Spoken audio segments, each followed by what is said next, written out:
Beleza, amigos da nutrição? Meu nome é Bruno Cipriano, eu sou nutricionista, sou também graduado em educação física e eu estou aqui para bater sempre o nosso papo diário aí de 5, 10 minutinhos a respeito de um tema relevante da nutrição, da saúde, do emagrecimento, da hipertrofia, do desempenho, né?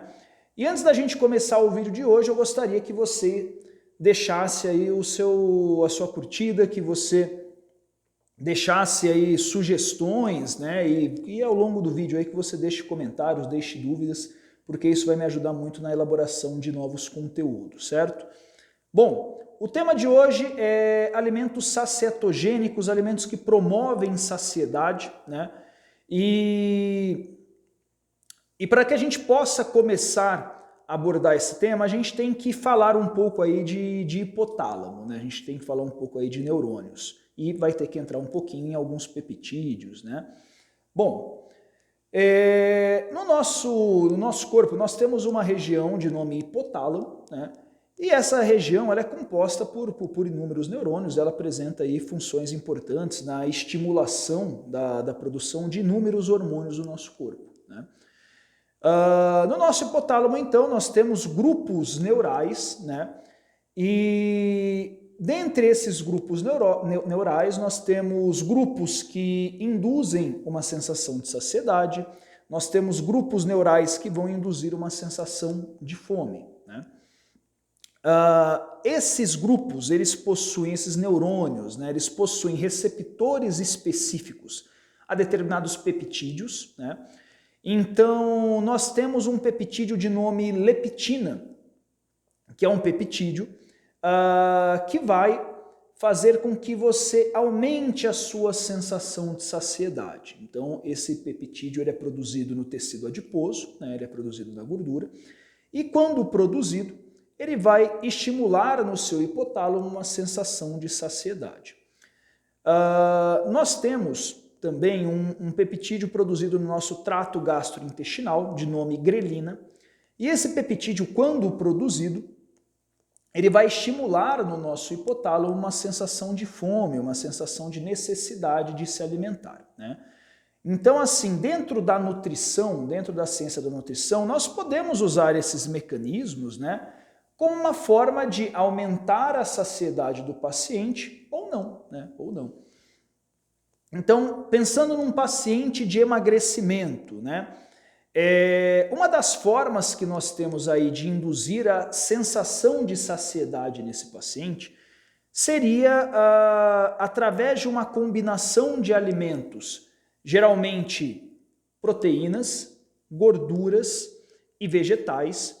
E essa combinação, essa talvez seja a principal combinação de alimentos para produzir saciedade, vai fazer com que o esvaziamento gástrico seja mais lento, Dessa forma, nós vamos ter uma produção, uma síntese de GLP-1, né?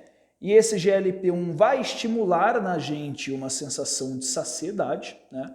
E nós vamos diminuir a produção de grelina, né? E a grelina, quando produzida, né? Quando produzida, ela vai induzir uma sensação de fome, tá? Uma coisa que vocês podem estar perguntando, poxa, mas a leptina, né, ela é produzida no tecido adiposo, você comentou que a leptina ela induz uma sensação de saciedade, então por que que o obeso, né, ele não tem necessariamente essa sensação de saciedade?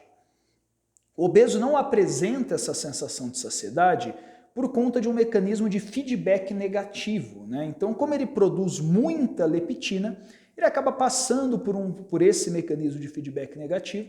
E eu acredito que basicamente todo o nosso corpo, a nível hormonal, né, ele responde via esse mecanismo, né? Raras algumas exceções, mas eu acredito que isso possa ser um vídeo aí para pode ser um tema para um próximo vídeo. Geralmente é legal falar de feedback negativo quando nós vamos falar, por exemplo, sobre o hormônio testosterona, né?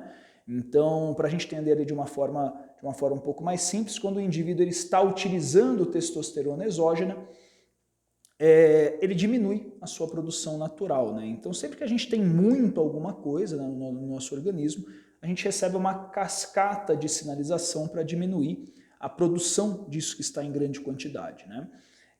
Mas eu acho que a gente pode deixar isso para abordar num outro tema a respeito de testosterona, fica um pouquinho mais fácil de entender, certo?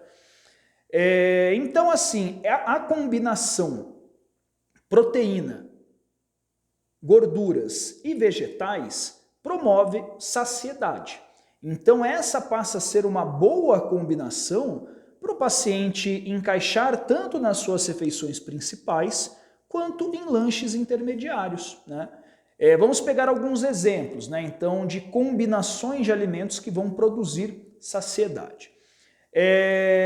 Nós poderíamos falar, por exemplo, num almoço que contenha ovos. Então, ovos está nos fornecendo proteínas, está nos fornecendo gorduras. E junto com esses ovos, nós poderíamos adicionar uma boa quantidade de legumes, né? Então, eu particularmente sempre oriento, né, os meus pacientes privilegiarem os vegetais verdes e crucíferos. Então, por exemplo, nós poderíamos falar em brócolis, nós poderíamos falar em cabotiá, eu viajando aqui, nós poderíamos falar em brócolis, nós poderíamos falar em couve-flor, couve de bruxelas. Claro, o cabotiá também não está dentro aí desse grupo, mas é um vegetal, que eu gosto de introduzir na dieta dos meus pacientes. Opções como lanches da tarde, né? Opções como lanche da tarde. Uma combinação, por exemplo, de whey protein, whey protein e castanhas, por exemplo, seria ali uma boa opção para um lanche da tarde. Nós poderíamos ainda, pensando ali numa refeição de almoço, né? Ou um jantar, por exemplo, nós poderíamos falar ali em carne, legumes, saladas e azeite, né? Então, sempre essa combinação proteína, gordura e legumes vai trazer benefício na sua saciedade, tá? Isso, claro, é interessante que seja realizado nas refeições, mas quando não for possível realizar em todas as refeições essa combinação, a gente tentar trabalhar com isso ao longo do dia, né?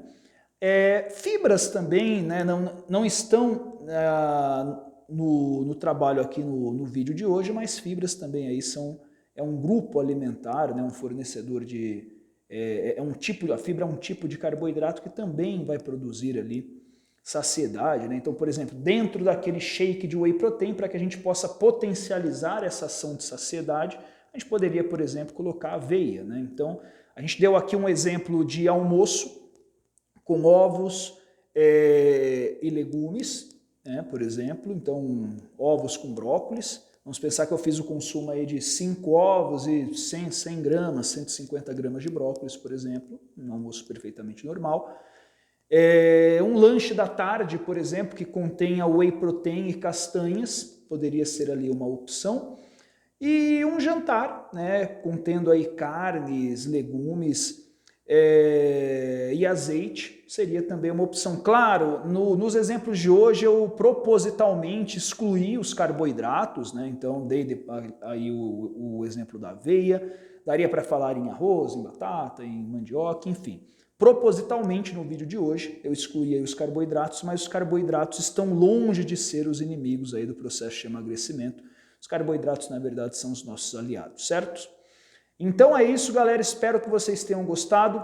Mais uma vez aí, se possível, deixe o seu curtir no vídeo, deixe as suas dúvidas. Vai ser um prazer aí bater um papo com vocês nesse canal, certo?